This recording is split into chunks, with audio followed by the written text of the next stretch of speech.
تاریخ یہ بتاتی ہے، روایات یہ بتاتی ہیں کہ حضرت عمر رضی اللہ عنہ نے جب یہ محسوس کیا کہ ابو عبیدہ تو دعوت ہی نہیں کر رہا، تو انہوں نے خود ایک دن کہا، ابو عبیدہ سب کمانڈرز نے میری دعوت کی ہے اور میں نے ان سے گفتگو بھی کی ہے، تم نے مجھے دعوت ہی نہ دی۔ حضرت ابو عبیدہ بن جراح رضی اللہ عنہ نے اس وقت فرمایا کہ امیر المومنین، میں اس پوزیشن میں نہیں ہوں کہ آپ کی دعوت کر سکوں۔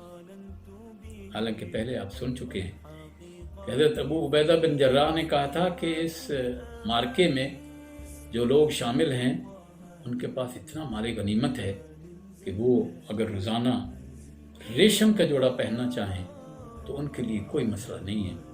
لیکن ابو عبیدہ کیا اس پوزیشن میں تھے؟ وہ کمانڈر ان چیف تھے جن کے بارے میں اللہ کے رسول نے فرمایا کہ امین هذه الامہ، اس امت کا سب سے امانت دار انسان ابو عبیدہ، اور ابو عبیدہ تو وہ ہیں کہ جب ایمان لے آئے تو غزوہ بدر میں اپنے ہی باپ کو اپنے ہاتھ سے قتل کیا، اس لیے کہ وہ کافر تھا، وہ کفر کے پلڑے میں تھا۔ دیکھیے یہ وہ قرآن ہے جس نے لوگوں کی زندگیوں کو بدلا ہے۔ جو کفر ہے کفر ہے، بے شک وہ باپ کیوں نہیں ہے، تو انہوں نے قتل کیا۔ یہ نادر مثال موجود ہے۔ وہی ابو عبیدہ آج کمانڈر کی حیثیت سے حضرت عمر کو دعوت نہیں دے رہے تھے۔ جب انہوں نے اصرار کیا حضرت عمر رضی اللہ عنہ نے، تو ابو عبیدہ بن جراح نے کہا کہ امیر المومنین میں اس پوزیشن میں نہیں۔ پھر حضرت عمر رضی اللہ عنہ نے کہا کہ اب تو بائی آرڈر میں تمہارے پاس آنا چاہتا ہوں اور میری دعوت کرو، میں چاہتا ہوں تمہارا پرسنل جو اس وقت سٹیٹس ہے اس کو میں دیکھوں۔ دیکھیے نا، جب سپر پاور فتح ہو جاتی ہے تو پھر کیا ہوتا ہے کہ کمانڈر جو ہوتے ہیں جشن مناتے ہیں، اور ان کی زندگیاں بھی پھر وہ دنیا داری کی طرف جو ہے پلٹ جاتی ہیں، اس کی لپیٹ میں آ جاتے ہیں۔ لیکن ان کو حضرت عمر کو یہ خطرہ تھا کہ کہیں ایسا تو نہیں ہے، دعوت کی گئی، خیمے میں بیٹھے تھے۔ حضرت ابو عبیدہ بن جراح رضی اللہ عنہ نے اپنے گھوڑے کے پلان پہ جو کپڑا موٹا سا بچھایا جاتا ہے وہ اتار کے وہاں رکھا اور کہا کہ امیر المومنین تشریف رکھیے اس کے اوپر۔ کوئی گدے نہیں، کوئی صوفے نہیں، کوئی ایسی اور چیز نہیں کہ جو آرام دہ ہو۔ وہ گدا جو وہ اپنے گھوڑے پر بچھا کر سواری کرتے تھے، اسی پہ امیر المومنین ریاست مدینہ کے خلیفہ اور ہیڈ کو بٹھا دیا گیا۔ حضرت عمر بیٹھ جاتے ہیں اور اس کے بعد حضرت عمر کے سامنے حضرت ابو عبیدہ بن جراح جو کھانا پیش کرتے ہیں، جو ضیافت ہے وہ یہ ہے۔ وہ کیا ہے کہ 2 خشک روٹیاں ہیں، 2 پانی کے گلاس ہیں، جس کے اندر زیتون کا کچھ قطرے ڈالے ہوئے ہیں، اور اس کے اندر نمک جو ہے وہ ڈالا ہوا ہے، اور وہ پیش کر دیے جاتے ہیں۔ حضرت ابو عبیدہ بن جراح خود بھی روٹی بھگو کر کھا رہے تھے، اگرچہ وہ کمانڈر ان چیف تھے، لیکن سٹیٹس ابھی وہی ہے جو پرانا ہے، چینج نہیں ہوا۔ حضرت عمر رضی اللہ عنہ بھی وہ روٹی بھگو کر کھا رہے تھے، اور ساتھ ساتھ روتے بھی جا رہے تھے، اور یہ ہیڈ آف سٹیٹ کہہ رہا تھا کہ یا ابا عبیدہ، اے ابو عبیدہ، سارے بدل گئے، سب کے سٹیٹس آف لائف بدل گئے، لیکن تم نہ بدلے۔ میرے نبی صلی اللہ علیہ وسلم نے تمہارے بارے میں جو بات کی تھی وہ بالکل ٹھیک ہے کہ اتنے امانت دار ہو کہ تمہارا تو کھانے کی یہ حالت ہے، اس سے زیادہ اور کیا دیکھا جائے کہ امانت داری کیا ہوتی ہے۔ حضرت عمر رضی اللہ عنہ رو بھی رہے تھے، اور یہ اللہ کا شکر بھی ادا کر رہے تھے کہ ابو عبیدہ ابھی انہی لوگوں میں سے ہے، السابقون الاولون میں سے ہیں کہ جو اپنے سٹیٹس آف لائف کو چینج نہیں کیا۔ وہ ان کا ابھی تک وہی سادگی اور وہی خوف خدا، وہی تقوی۔ تو حضور اکرم صلی اللہ علیہ وسلم کے یہ نمونے جو آپ نے تیار کیے وہ ایسے ہوتے ہیں اور یہ قرآن کے ماڈل ہیں۔ تو حضرت عمر رضی اللہ عنہ نے پریکٹیکل دیکھا کہ کمانڈر ان چیف کی جو لائف ہے وہ کیسی ہے۔ تو حضرت عمر رضی اللہ عنہ یہ دورہ کر کے واپس آتے ہیں اور اس دورے کے بعد ایک دفعہ مدینہ منورہ میں قحط پڑتا ہے، اور قحط جو ہے آپ کو معلوم ہے کہ عرب جو ہیں وہ گوشت بہت زیادہ کھاتے ہیں، تو گوشت کھانا لوگوں کے لیے مشکل ہو گیا۔ باقی بھی قحط کی کیفیت تھی، تو ایک دن انہوں نے ایک اونٹ مل کر ذبح کیا اور پکایا گیا۔ وہ جو باورچی تھا اس نے تھوڑا سا گوشت الگ سے روسٹ کر کے پکا کے بھون کر الگ سے رکھ لیا۔ حضرت عمر رضی اللہ عنہ جب وہاں تشریف لاتے ہیں، وزٹ کرتے ہیں، تو وہ باورچی جو ہے وہ اپنا وہ کھانا آپ کے سامنے رکھ دیتا ہے، اور آپ جب اس کو دیکھتے ہیں تو وہ تو روسٹڈ ہے، اچھی اچھی بوٹیاں ہیں، اور حضرت عمر اس وقت کہتے ہیں لمن ھذا الطعام، یا طباخ ہے باورچی یہ بتاؤ یہ کھانا کس کا ہے؟ تو اس نے کہا کہ لک یا امیر المومنین، امیر المومنین یہ آپ کا ہے۔ حضرت عمر اس سے سوال کرتے ہیں کہ ایھا الطباخ، اے باورچی کیا سب لوگوں نے ایسا ہی کھایا ہے کھانا، یعنی روسٹڈ گوشت کھایا ہے، اچھی اچھی بوٹیاں اسی طرح کی کھائی ہیں جیسا اب تم نے میرے سامنے رکھا ہے؟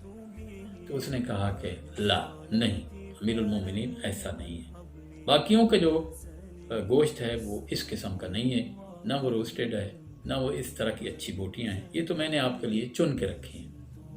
حضرت عمر نے اس وقت دیکھ کر بڑے غصے میں کہا کہ ایھا الطباخ ارفع عنی ھذا الطعام، میرے سامنے سے اس کھانے کو اٹھا کے لے جاؤ۔ کیوں کہ مدینہ کے لوگ تو قحط میں ایک زندگی گزار رہے ہیں اور میں روسٹڈ اور اچھی اچھی بوٹیاں کھاؤں۔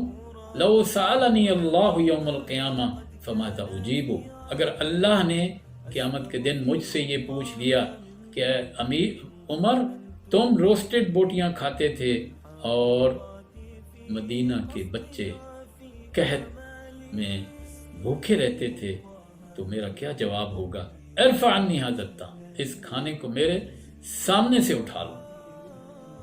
اٹھا لیا جاتا ہے، اور ایک دن حضرت عمر رضی اللہ عنہ اپنے غلام سے پوچھتے ہیں۔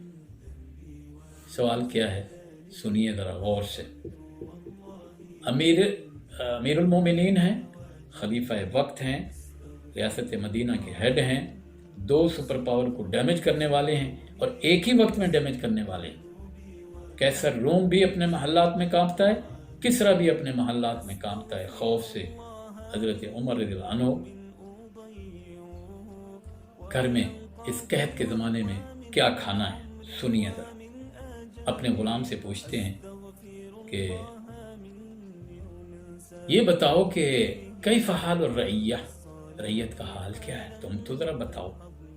یعنی خود تو دیکھتے ہی تھے رات اور دن، گلیوں میں گھوم کے لوگوں کے جو ہے معاملات کو دیکھتے تھے، سنتے تھے، فیصلے کرتے تھے، لیکن اس کے باوجود انہوں نے تاکیداً کہ غلام کیا کہتا ہے، اس نے کوئی اور رپورٹ تو نہیں سنی۔ یہاں ہمارے جو ریاست مدینہ کا دعویٰ کیا جاتا ہے، یہاں جو رپورٹیں دی جاتی ہیں وہ سب اوکے کی ہوتی ہیں، سب اوکے ہے، لیکن وہاں اس غلام سے کنفرم کرنا حضرت عمر رضی اللہ عنہ نے ضروری سمجھا تھا۔ اور غلام جو جواب دیتا ہے سنیے ذرا۔ وہ غلام یہ کہتا ہے کہ یا امیر المومنین، یا سیدی، یا اے میرے آقا، کلہم بخیر، سب خیریت سے ہیں، الا انت و انا، سوائے میرے اور آپ کے۔ جملہ کیا ہے؟ سوائے میرے اور آپ کے سب خیریت سے ہیں۔ حضرت عمر رضی اللہ عنہ حیران رہ جاتے ہیں اور وہ پوچھتے ہیں فما بالو کا انتا، اپنے بارے میں تو ان کو معلوم تھا کہ قحط کے زمانے میں انہوں نے کس طرح اپنے گھر کے اندر زندگی جو ہے وہ کھانا پینا کیا طے کیا تھا، کیسا تھا، وہ تو ان کو معلوم تھا۔ لیکن اس سے پوچھا کہ تیرا حال اس طرح کیوں خراب ہوا؟ تو اس نے کہا کہ یا امیر المومنین کما شددت علی نفسک شددت علیہ، جس طرح آپ نے اپنے نفس پر جو ہے وہ سختی کی ہے، اسی طرح میں بھی اس سختی کا شکار ہوں، میں آپ کے ساتھ آپ کے گھر میں رہتا ہوں۔ سختی کیا تھی سنیے۔ حضرت عمر رضی اللہ عنہ ایک دن چلتے چلتے پیٹ سے جو پانی کی آواز آئی، تو اس پانی کی آواز جو چھلکتا ہے پانی، کیونکہ پیٹ میں کوئی سالڈ چیز تو تھی نہیں، لیکوڈ ہی لیکوڈ تھا جو وہ پیا کرتے تھے۔ کھانا اس وقت کیا تھا؟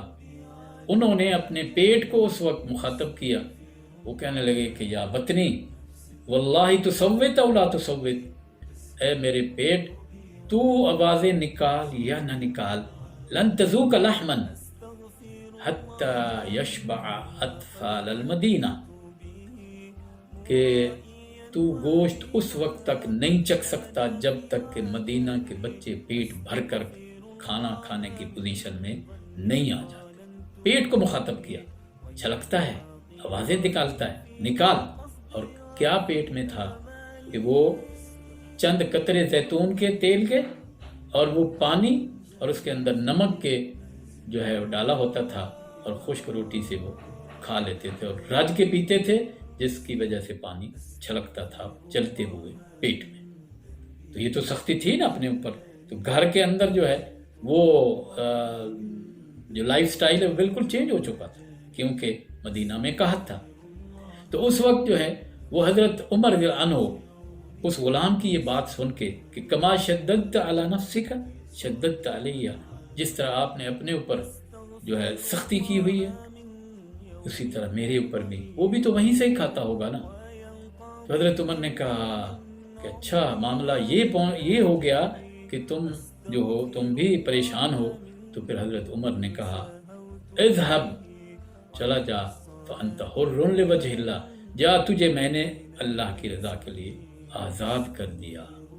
اس کو حضرت عمر نے آزاد کر دیا اور کہا انا والجو، کہ یہ بھوک اور عمر اس سے نپٹے گا، تو بھی آزاد ہے، جا مزے کر۔ یہ ہیڈ آف سٹیٹ ہے، عمر بن خطاب رضی اللہ عنہ ہیں، جو اپنے بارے میں بھی، اپنے غلام کے بارے میں بھی اور اپنی رعیت کے بارے میں ان کا یہ رویہ ہے، اور اس طرح ان کا سٹیٹس آف لائف ہے۔ حضرت عمر رضی اللہ عنہ کا سٹیٹس آف لائف تو یہ ہے جو آپ کو میں نے سنایا۔ لیکن دیکھیے کہ ایرانی محاذ پر جب فتح نصیب ہوئی، حضرت عمر رضی اللہ عنہ مدینہ منورہ سے باہر نکل جاتے تھے، انتظار کیا کرتے تھے کہ رومی محاذ سے خوشخبری آئے یا ایرانی محاذ سے خوشخبری آئے۔ تو ایک دن کیا دیکھتے ہیں کہ ایک گھوڑ سوار ہے اور وہ دوڑا چلا آ رہا ہے، گرد و غبار ہے، حتیٰ کہ قریب سے گزرتا ہے۔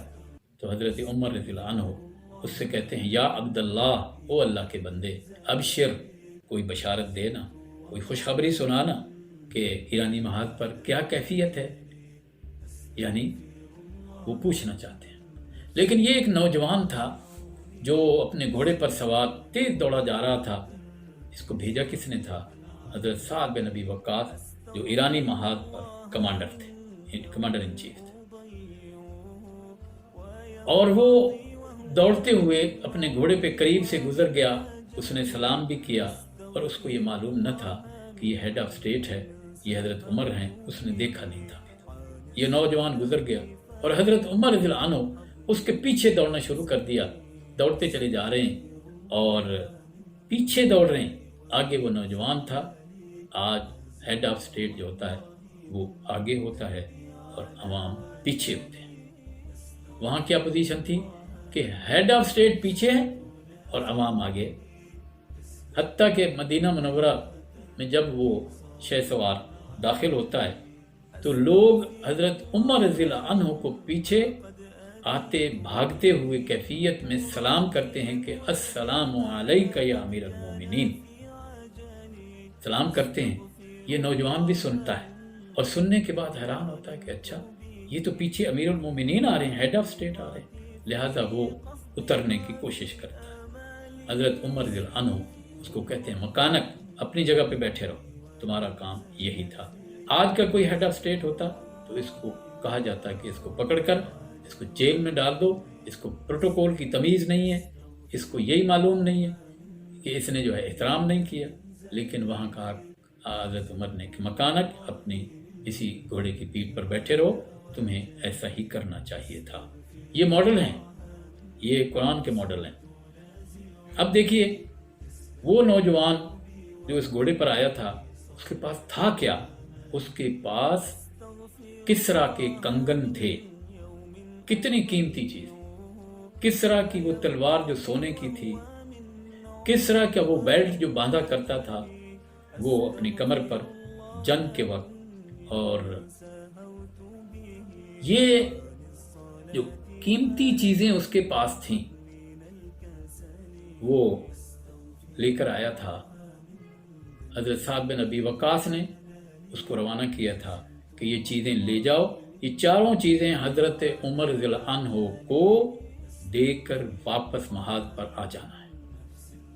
یہ نوجوان جو صحابہ کا تربیت یافتہ تھا، یہ جب یہ امانتیں لے کر مدینہ پہنچتا ہے، راستے میں حالانکہ اس وقت تو کوئی موبائل نہیں تھے، ٹیلی فون بھی نہیں تھے، اگر ایک چیز وہ غائب بھی کر لیتا تب بھی کسی کو کچھ معلوم نہیں تھا۔ نہ سعد بن ابی وقاص جب ملاقات ہوتی تبھی پتہ چلتا، اور نہ حضرت عمر رضی اللہ عنہ۔ اس نے حضرت سعد بن ابی وقاص نے کہا تھا کہ یہ دے کر آ جانا۔ چار چیزیں کیا ہیں؟ کنگن ہیں کسرا کے، اور اس کا وہ تاج ہے جو سر پر رکھا کرتا تھا، جس میں پتہ نہیں کیسے کیسے ہیرے جواہرات جو ہیں وہ جڑے ہوئے تھے، سونے کی تلوار تھی، وہ بیلٹ تھا جو اپنے کمر پہ باندھتا تھا۔ تو یہ چار چیزیں اتنی قیمتی اس نوجوان کو دی گئی۔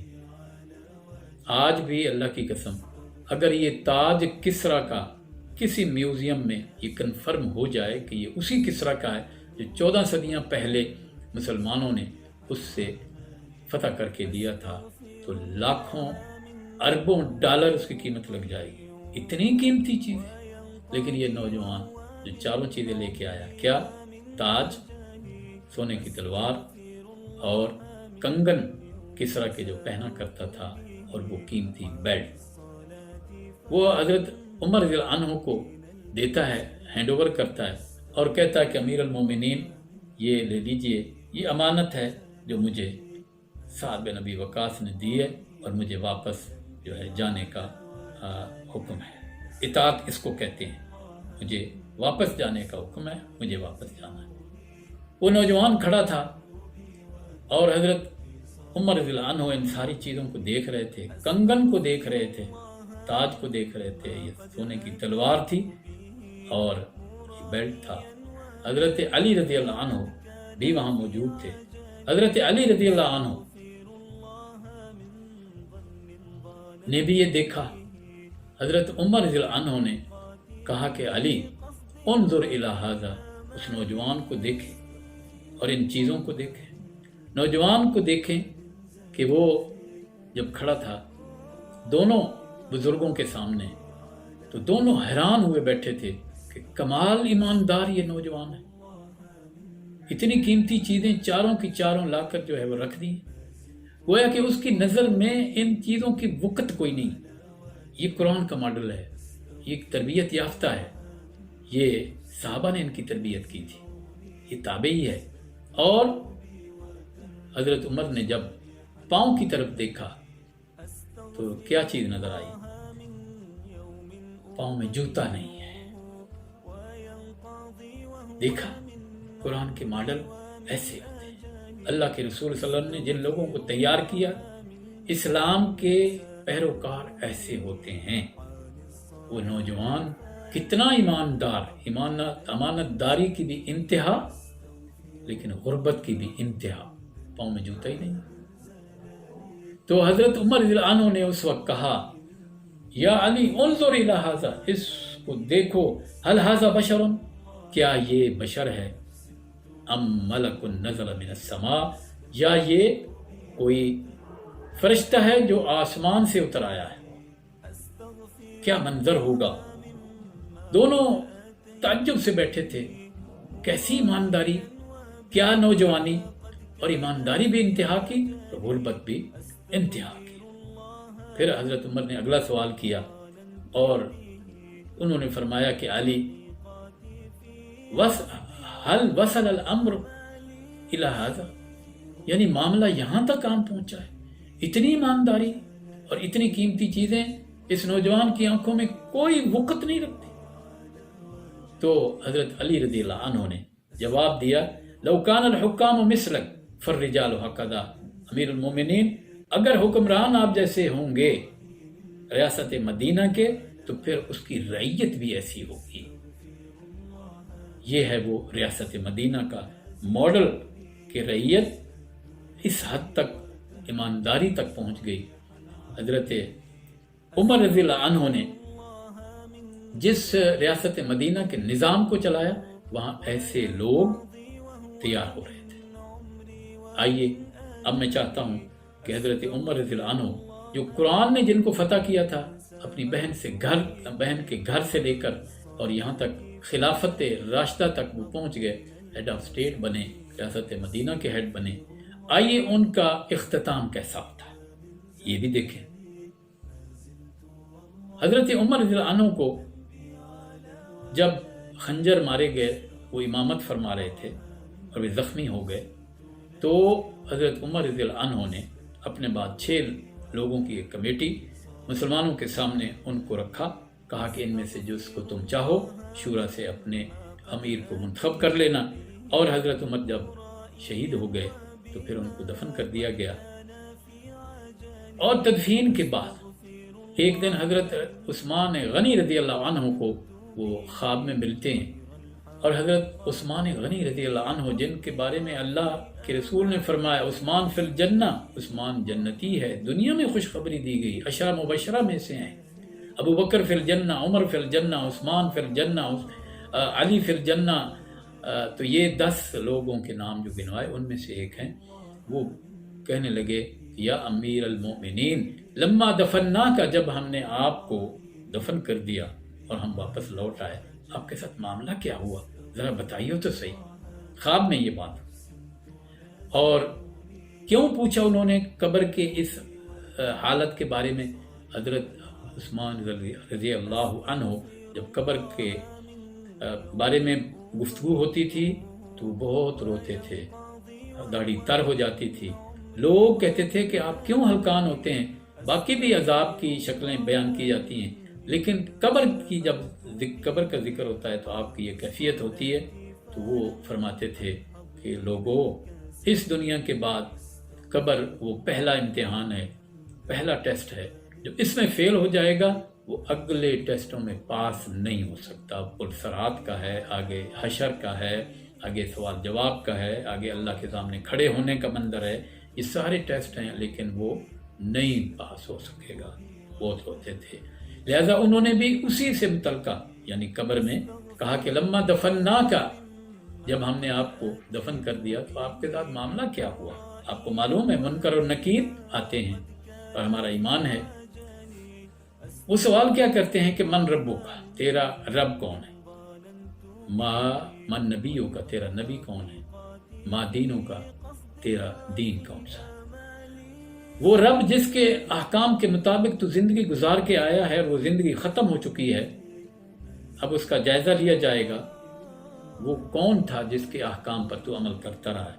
کس کے نظام کو تو نے اس کی زمین پر نافذ کرنے کی کوشش کرتا رہا ہے؟ اور وہ نبی جس کو تو نے رہبر اور رہنما مانا تھا وہ کون ہے؟ اور وہ دین جس کے نظام کے مطابق تو نے زندگی گزاری ہے، جس دین کو تو نے قبول کیا تھا وہ کون سا ہے؟ تو یہ 3 سوال ہمیں معلوم ہیں، حضور اکرم صلی اللہ علیہ وسلم نے بتایا، پوچھے جائیں گے۔ منکر اور نکیر قبر میں یہ پوچھیں گے۔ لیکن جو منظر ہے جو حضرت عمر رضی اللہ عنہ نے، جو قرآن کے ماڈل تھے، جو ہیڈ آف اسٹیٹ تھے، جنہوں نے اپنی زندگی اس طرح گزاری ہے جو میں بیان کر چکا ہوں، آئیے اختتام کیسا ہوتا ہے سنیے۔ حضرت عثمان غنی رضی اللہ عنہ جب پوچھتے ہیں کہ آپ کے ساتھ کیا معاملہ ہوا، حضرت عمر رضی اللہ عنہ ان کو جو جواب دیتے ہیں کمال جواب ہے، اور وہ کیا ہے؟ وہ کہنے لگے کہ یا امیر المومنین، یعنی اب حضرت عثمان غنی بھی تو امیر المومنین بن چکے تھے نا، انہوں نے حضرت عمر رضی اللہ عنہ نے ان سے کہا یا امیر المومنین لما رأیت ملکین سألتہما من ربکما، جب میں نے دو فرشتوں کو دیکھا، لما رأیت ملکین، دو فرشتوں کو دیکھا، یعنی ایک منکر اور دوسرا نکیر، سألتہما من ربکما، تم دونوں کا رب کون ہے؟ پہلا سوال کیا تھا؟ منکر نکیر کیا پوچھتے ہیں؟ من ربو کا۔ اب عمر رضی اللہ عنہ نے دونوں فرشتوں سے کہا دیکھتے ہی، من ربو کا، تم دونوں کا رب کون ہے؟ اور اگلے سوال بھی، تو معاملہ کیا ہوا؟ الٹ ہو گیا۔ عمر رضی اللہ عنہ سوال پوچھنے والوں میں سے بن گئے، مقام اتنا بلند ہو گیا، فرشتوں سے اوپر چلا گیا، اب ان سے فرشتے سوال نہیں کر رہے بلکہ انہوں نے الٹا ان سے سوال کر دیا۔ تو یہ مقام کی بات ہے کہ یہ قرآن کا ماڈل جس کا اختتام یہاں ہوتا ہے کہ وہ فرشتوں کے مقام سے بھی اوپر چلے گئے، وہ سوال کر رہے تھے من ربکما من نبیکما ما دینکما، یہ اس سے۔ تو دیکھیے یہ اختتام ہے اور یہ ایک ماڈل میں نے پیش کیا ہے، یہاں لاکھوں ماڈل ہیں۔ تو آخری حج جو آپ نے فرمایا، آپ کے سامنے 1,00,000 سے زیادہ صحابہ کھڑے تھے، وہ سب ماڈل تھے اس قرآن کے، اور نبی اکرم صلی اللہ علیہ وسلم کے تربیت یافتہ لوگ تھے۔ آج اس بات کی ضرورت ہے ہم قرآن کی طرف پلٹیں تو پھر حضرت عمر رضی اللہ عنہ کی طرح ہماری زندگیاں بن جائیں، تو اللہ کی قسم اس زمین پر وہ امن بھی نصیب ہوگا، وہ سب کچھ ملے گا جو اللہ کی زمین پر اللہ کی طرف سے ملتا ہے، وہ ہم سب خوشحال ہو جائیں گے، امن سے زندگیاں گزاریں گے۔ وآخر دعوانا ان الحمد للہ رب العالمین۔